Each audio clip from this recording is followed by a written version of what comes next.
Hey everyone, it's Hadar. Thank you so much for joining me. Today we have a special guest. Our guest is Rita Ramirez, and she's going to share with us her immigrant experience.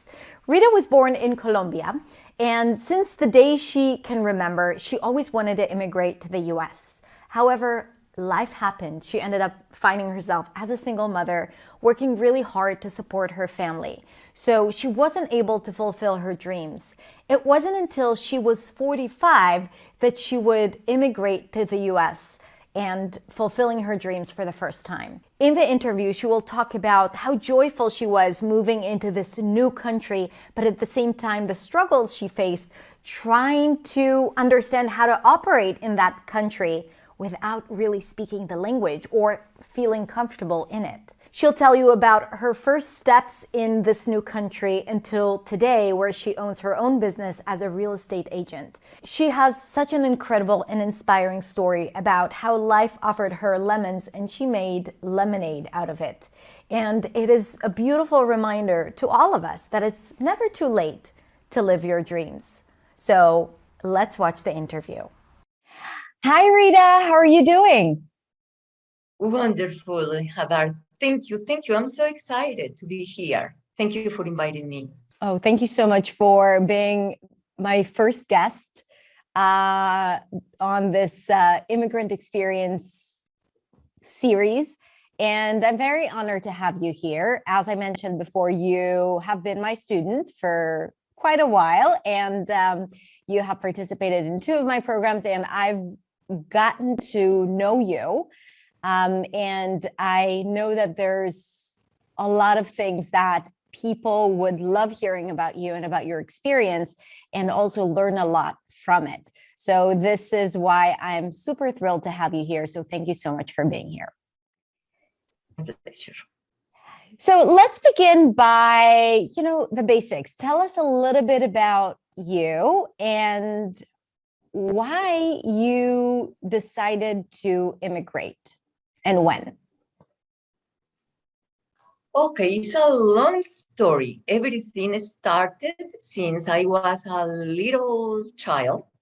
I always wanted to study abroad and live in another country. I imagine myself living in Egypt, in France, in Italy, England, because history is something that I love tremendously. Wow. So before finish my high school, I implore my mom that allowed me to go to California when we have family to study there. But my mom, as you can imagine, said no. And my mom was the boss, nothing to do. So moms are bosses. There's, this is how it is. By the way, you haven't mentioned where you were born and raised. Oh, an important thing, right? I am from Colombia. Mm-hmm. I was born in a little town very close to the second city of Colombia, which is Medellin. Mm-hmm. And when I am the second child. My father's had two kids, 3 girls and 1 boy. I am the second one. And when I was 5 years old, my family moved to the capital. Mm. And I remember that was for me very challenging things, that it was for me like a very difficult thing to accept, because I love my little town.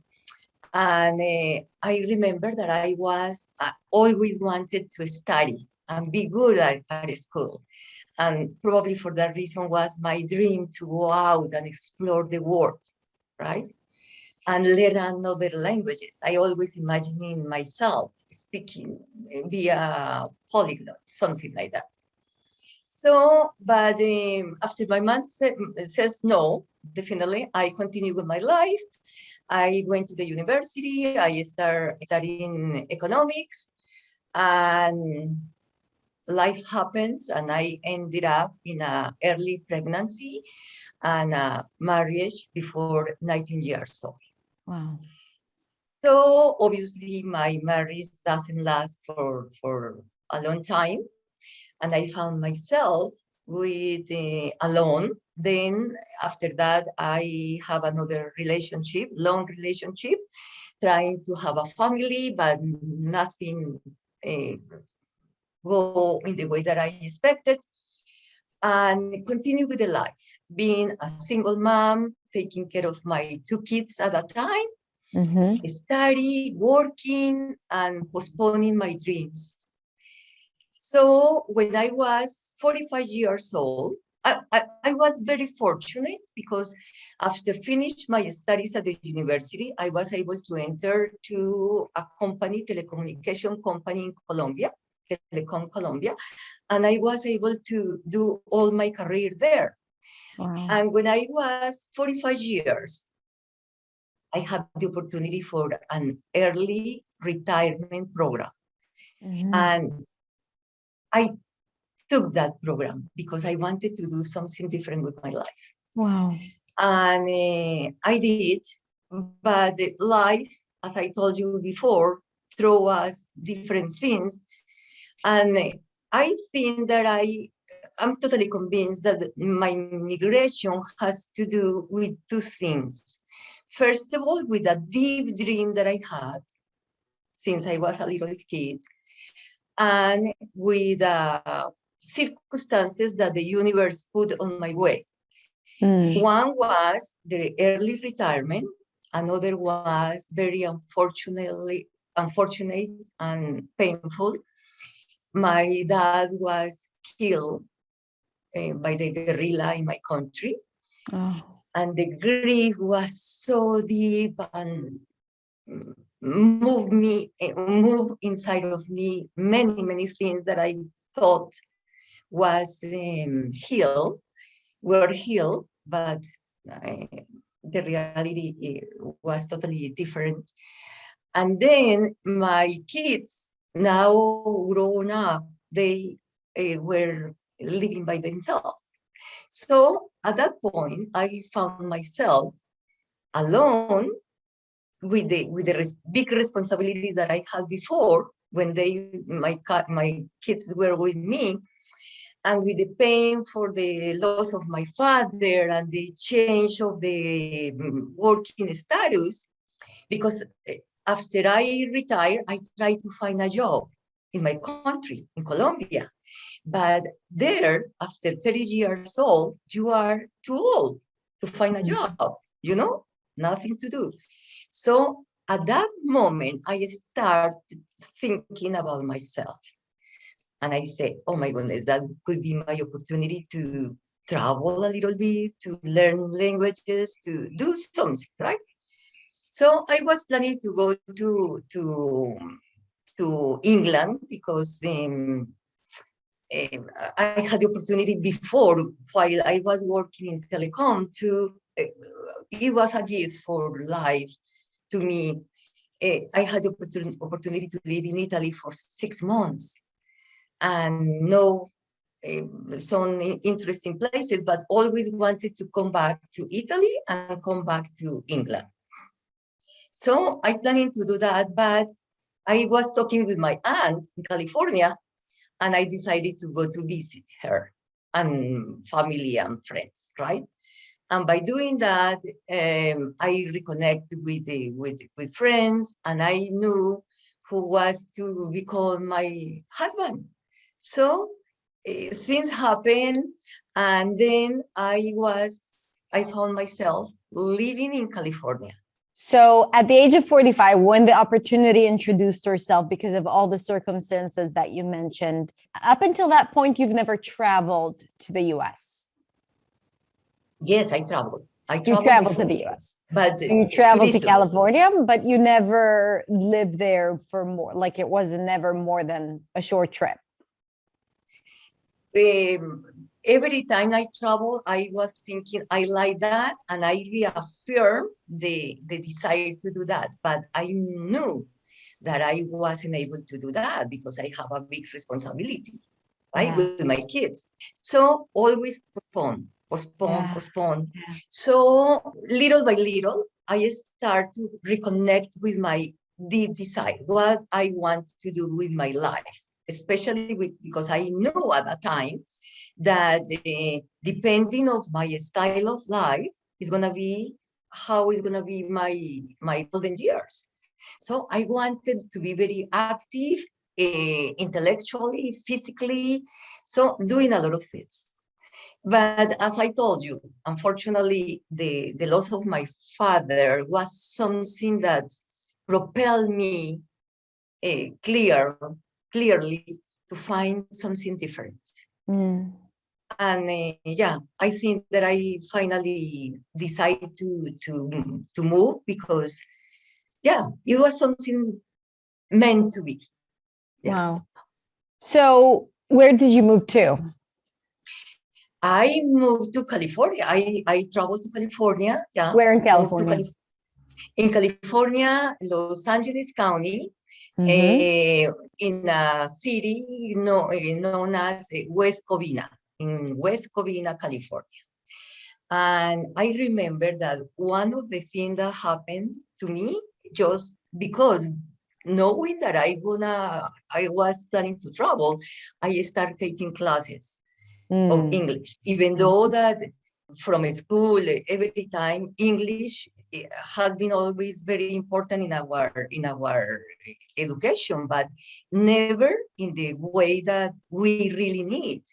So I take some classes, but one thing that happens to me was that I was studying with the British Council, which is totally different to the American pronunciation. And and I have adapted more of the British pronunciation. So I remember that when I arrived to Los Angeles, I didn't understand one word.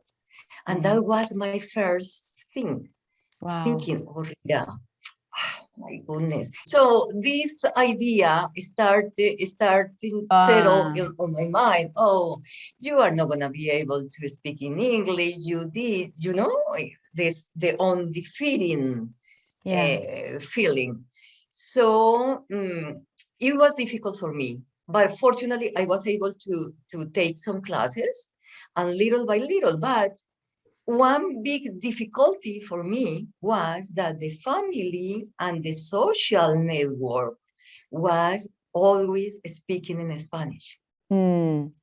So I didn't have the opportunity to grow in English and acquire the confidence that we need in order to be able to say even 2, 3 words, Yeah, absolutely.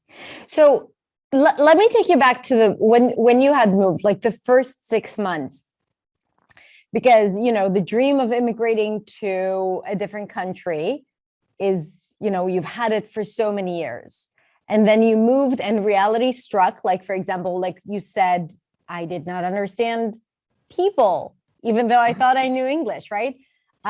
Was there anything else that surprised you when you moved, like that it wasn't like you had expected it to be? Or was it exactly like you had dreamed it to be? Or even better, or even better. Wow. I was so happy. For me, every experience was delightful, really, because I was connected with my dream. I wanted to do that. Obviously, that I miss my people, my friends, everything, of course. But I enjoy every moment. I was happy. Beautiful. Yeah, I remember. Thanks God every day. Thank you, God, for having me here. I'm so happy. Wow. Was there a challenge that you faced maybe sometime years into your life in the US? And if so, what was it? Okay, definitely, I think that one of the challenges, and is still the challenge for me, is the language, of course. When I settled in California, I tried to find a job. And I remember applying for a job with the county. And I applied online, and my test was excellent. I was on the first 10 people. on a test that 500 people participated. Wow. And I was so proud of myself because in my mind, I wanted to work in an office again, you know? I Yeah. feel the energy, the enthusiasm. It was my world, and I wanted to repeat that experience here. So I was called for the interview, but obviously was a disaster because I was very nervous, very insecure, lack of confidence. I remember the thoughts um, coming through my mouth in total disorder. You know, it was a panel interview, more nervousness for me, and the people was so gracious, so understandable of my situation, so kind that I feel even worse, you know. But it was a big experience because my English, even though that I was a good student and I tried to practice, but I don't have the opportunity to do that in a consistent way, you know. Yeah. And at that time also, because I was working in another things during the day, I don't have the time as I did during the pandemic to go online and found you, for example, you know. It wasn't my So chance at you that were time. like just busy with life and surviving and making ends meet, and you didn't have time to invest in English. And at the same time, that was the thing that was holding you back from getting a better job, for example, or connecting more with people. Exactly. That's exactly what happens to me. That happens. Yeah. So, but I am a very curious person, and I am very determined to get it. I was clear. I don't know how, but I'm gonna do it. I don't know. I'm gonna do it. And then I had the opportunity to work in the mortgage industry, and also it was also in Spanish. But I say no. I want to work in English. And then later, I get my license as a real estate agent in California. But at that time, I was in a divorce, and I was in a nightmare of my soul. I was in a very difficult time emotionally for me. So in 2011, I decided to leave, go out of California. I need to be alone by myself. I don't, at that time, I didn't know anybody in Las Vegas. But one day, for the holiday of Labor Day, 2011, I realized that I was a little depressed for all things happening in my life. At that point, that I hear, I tell this story, and people is like that, but it was true. I hear a voice that told me, Rita, what is holding you back? What do you need to do that? Move, you know? Wow. So yeah, immediately I went to the computer and start looking for places when I'm gonna go. I'm gonna go to Oregon, I'm gonna go to Arizona, I'm gonna go to Nevada, because always thinking close to California, just in case I have to return, right? Yeah. Is this something that is part of your personality, like being able to recognize when you're unhappy or when things are not going your way and taking action, like doing something about it? Because it seems like that strong voice that you had was something that, and the fact that you executed on it, because a lot of people, even if they hear that voice, they'd be like, dismissing it, right? No, it's stupid. It's like they start overanalyzing it or doing risk management, and then they decide not to go ahead with it. So what made you trust that this is the right move? Is my inner self saying, Rita, do it. I am an adventurous person. I have the courage to do things, especially because I had to do that. I had a lot of emotional problems. My life for many people has been great, but it's not. I suffer for when I was a little child, I was sexually abused. And I keep that secret for me until 8 years. That was my secret. I don't know why. I couldn't understand.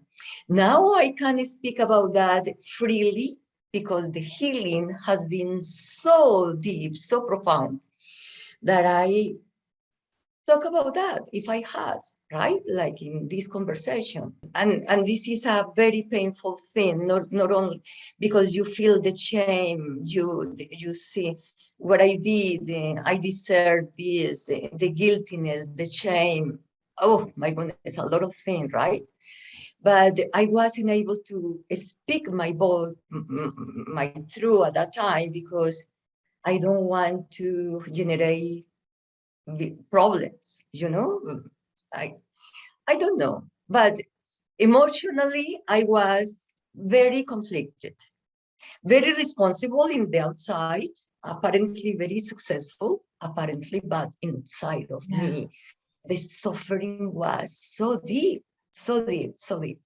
So I was living in California, trying to do the right things as always, be a good member of family, but something inside of me, my voice tell me, Rita, this is your time to do something for you, girl.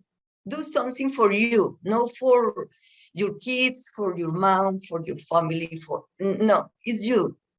And I hear that voice and I came to this beautiful, I love this town because received me with open arms. And I'm so happy here. People ask me, what are you doing in the Sin City? And I told them, for me is paradise because here I found my peace, you know? Mm-hmm. I complete myself here in all aspects. Now, if you ask me, Hadar, I'm gonna tell you, I am whole. I need that I have to work a little things, a lot of things, a lot, especially related with my business. Yeah. And there are many things that are still related with this luggage that I bring from my past. Yeah. But now I am very clear, I am aware, I am more conscious about everything. So I'm happy, totally happy. Wow. Yeah. What an incredible story. So tell me a bit more, because we're in this momentum of you taking ownership of your life and making a change. Tell me about the business that you opened. Tell me about how, how was it to start something of your own after working in corporate for so many years and, interviewing for companies, and all of a sudden you did your license, your real estate license, and now, okay, how do I start? And did you have any insecurities or challenges because it wasn't, it was a different language and it was a different country than the one that you were born into? So I'm really curious to hear about that. Oh my goodness. It has been also a spiritual journey. I'm gonna tell.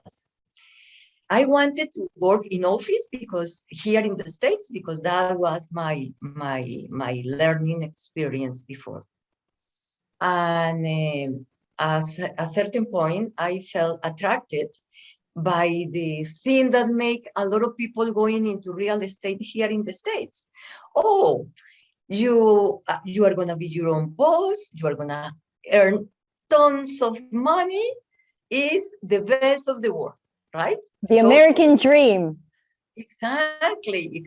So I start started doing that without real, and I started realizing the truth. The truth is that is you have to pay a lot of fees to the office, to the brokerage, to the board. You have to present the test, the classes, which is the simple thing.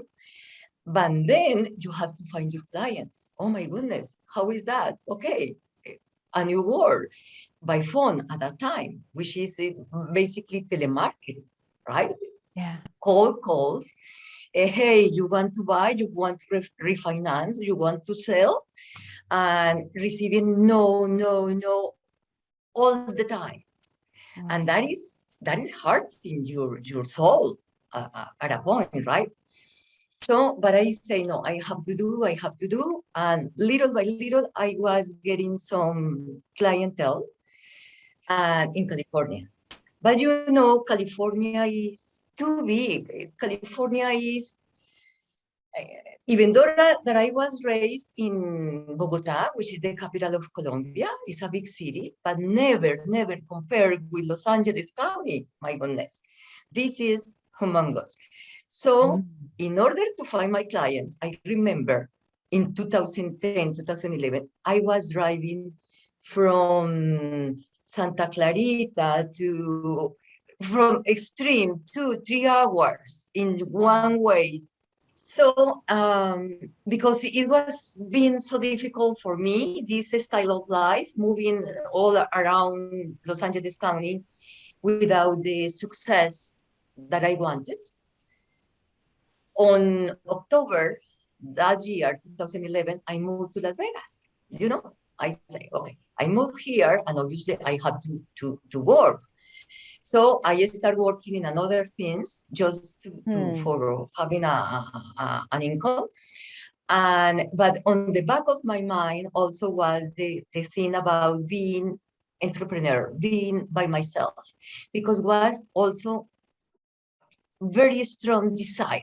I had this strong desire after knowing that possibility. When I was in Colombia, I didn't had the opportunity to know this other aspect of making money. So I decided to took the test and get my license from the Nevada state as a real estate agent. So that was my second time. I started, and things was going more or less from the financial standpoint. I was fine, but what happened was that I took a vacation and I went to Mexico and I had an accident there. Oh my God. An accident, yes. I was in Playa del Carmen, and I had an accident that made me come back here and go to the doctors. And I was on panic because I fell down just in the right side of my hip when I had a surgery many years ago. So I was in panic. Okay, you know, fear is paralyzing, right? Yeah. So because doctors here told me, no, you are okay, you don't have anything, we don't see nothing. I don't believe them. So I decided to close everything here, and I went to Colombia. I closed everything here and I went to Colombia, and I told to myself, you also have the opportunity to not only see the doctors, but you can see if you are able to adapt again and live in Colombia. You see? Crazy. It was crazy. 2 weeks there, after arriving, I say, Rita, what are you doing? because at that time, I realized I had changed tremendously. No, I didn't feel in my place. Wow. You know? You felt like But you were going back home, and you're only to realize that you were home. Exactly. Yeah. So I decided to stay there for a longer, especially because my mom was in 2019 to turn 85 years old. I went there in August 2018. And I stayed there until December. My mom's birthday is on the 16th of December. I celebrate her 85 years old. And then 3 days later, I was here back in Las Vegas. Wow. Right before the pandemic. Right before of the pandemic. I just unpacking when the pandemic hit. And at that moment, I said, oh my goodness, Rita, what are you gonna do? So I take it easy, nothing to do. This is a pandemic. Life is in that way. So during the lockdown, because my plan at that time was, like, you see, I'm gonna share my plans because life speak by itself, right? My plans was, I'm gonna go to Las Vegas in December.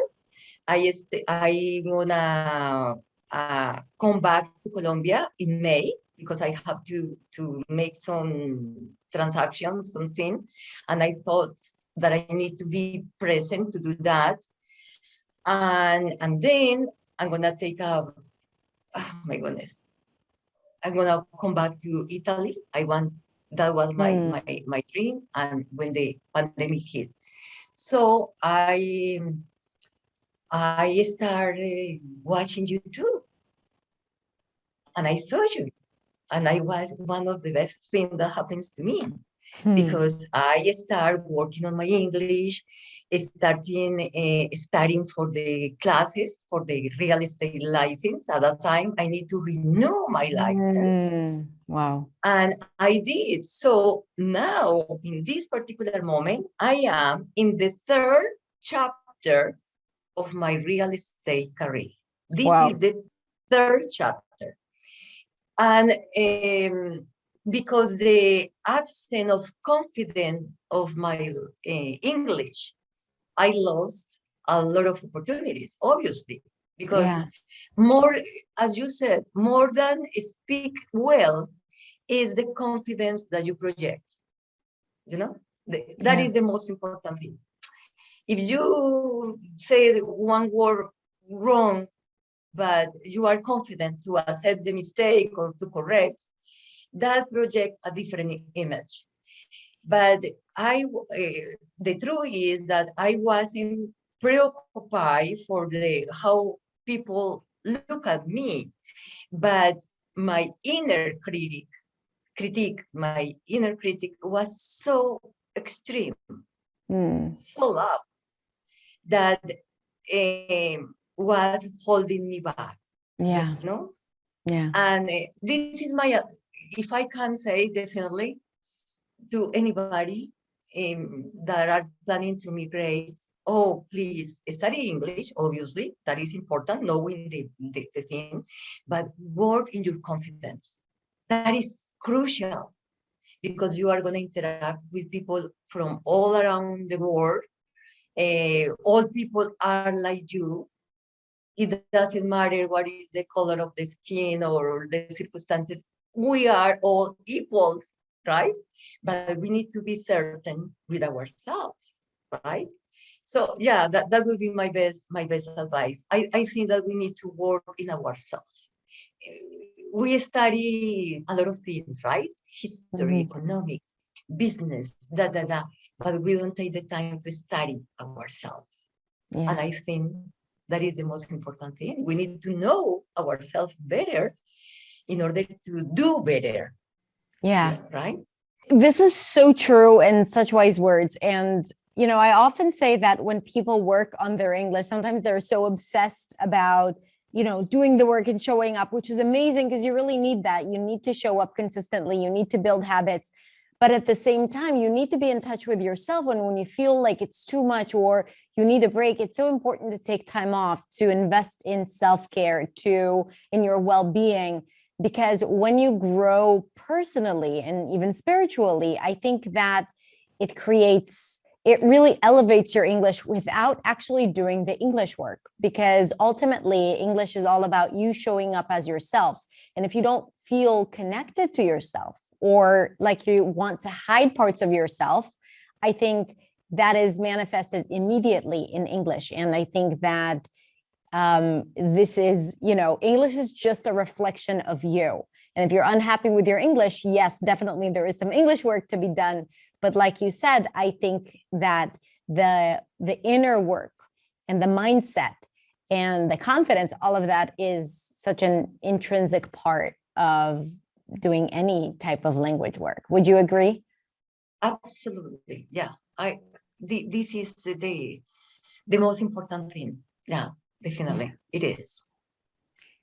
Rita, I think that your story is incredible and so inspiring. Not only, both your entrepreneurial journey, just like you kept going and you still have, I know, big plans about you and about your business and growing your business. And you've started in this period where you had to go door to door and call people. And now we have the internet and, you can reach people more easily. And I think that, this is something that is super interesting and exciting to see you do.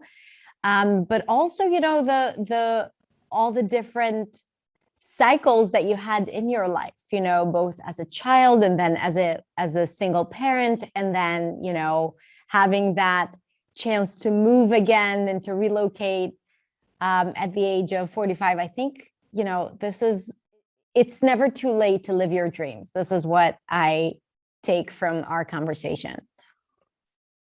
Oh, yeah, Hadar, definitely. That is another thing that I want to share. Yeah. Never is too late. Never is too late. It's beautiful.